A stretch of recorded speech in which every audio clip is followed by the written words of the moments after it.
Recently in Tuscaloosa, a gun trafficking ring was finally put to a close. And what this trafficking ring was doing is there were many people involved in it, upwards of 13 people going in and buying guns at gun stores, making straw purchases and then selling them. Hundreds and hundreds of guns. Now, where did all those guns end up?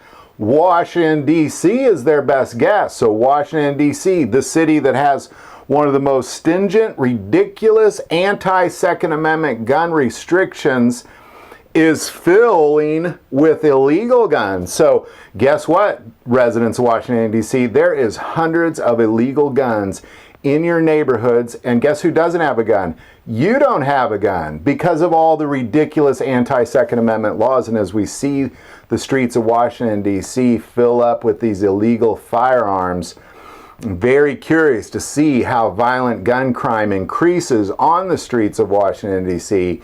because of these hundreds and hundreds of guns that have made it from Tuscaloosa to the streets of Washington, D.C. Meanwhile, the law-abiding citizens of Washington, D.C. have no ability to protect themselves.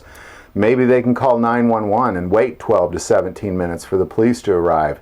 It is ridiculous that the criminals, that we are seeing criminals become more and more armed because people are going to these legal states, making straw purchases, and then trafficking them in illegal states and cities. And the only people in the end that are going to be victim to all this, law-abiding citizens.